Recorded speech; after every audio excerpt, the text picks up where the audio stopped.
avec véritablement des gestes à valeur et à nature tout à fait sexuelle.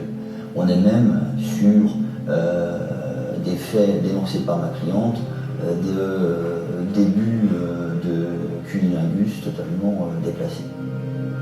Face à la résistance de la patiente, le guérisseur aurait invoqué ses dons qui tiennent du merveilleux.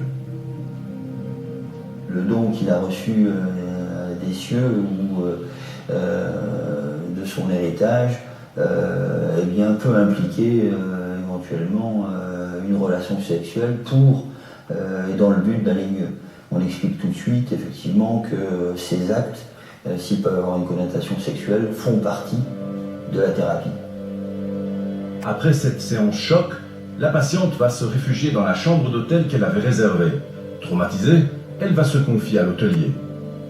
Elle nous a, dit qu'il avait frotté son sexe contre elle, qu'il l'aurait léché à un moment, enfin bon, des choses qui ne correspondent pas à la pratique. Et cette plainte n'est pas isolée. On a oublié dire aussi qu'il y avait eu d'autres plaintes qui avaient été déposées. En particulier, et là c'est là que ça nous a le plus embêté par rapport à une dame qui est handicapée. Bon, ça c'est quand même un peu plus choquant pour nous en tout cas. Cette personne handicapée, nous l'avons retrouvée. Elle a souffert d'un AVC et a également déposé plainte contre René Dumonceau après avoir subi une de ses séances de thérapie. On m'a touché les mains, la tête, les seins, le sexe. J'avais peur de lui. Il disait que ça faisait couler le mal. Trop effrayée, cette patiente n'a pas osé réagir. Et est-ce qu'il vous a prévenu avant de toucher Oui, non, Il vous a demandé l'autorisation? oui, Et pourquoi vous lui avez dit oui?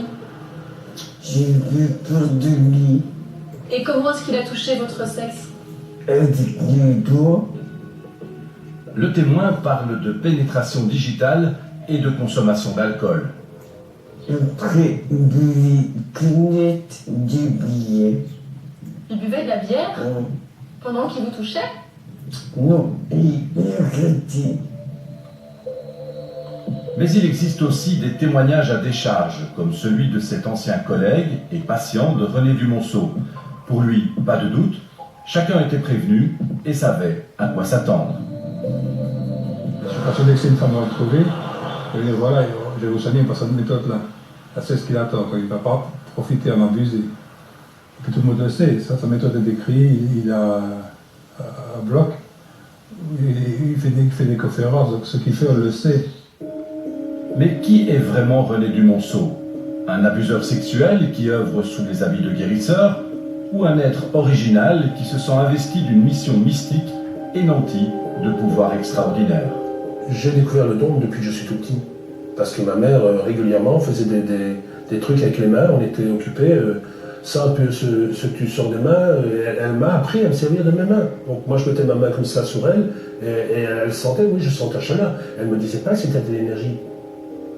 Devant notre caméra, l'homme se livre sans tabou et parle d'illumination. J'ai des capacités absolument phénoménales. J'ai eu une sorte, ici au-dessus de ma tête, c'est ouf, j'ai eu un trou qui s'est ouvert, ma tête a été ouverte comme une boîte de conserve. Et alors j'ai eu un plein de lumière qui est arrivé, j'ai entendu une voix qui me disait « Ah bonjour mon garçon, je suis heureux que tu viennes enfin. Il y a longtemps, tu sais que je t'attends. » J'ai entendu, c'est la voix d'un vieil homme. Et j'ai senti des choses qui me rentraient ici et qui descendaient jusque ma poitrine. Il y a aussi ces stigmates qui marqueraient ses pieds et ses mains. Il faut savoir que j'ai sur mes pieds des traces de clous. Je porte des stigmates de la crucifixion du Christ.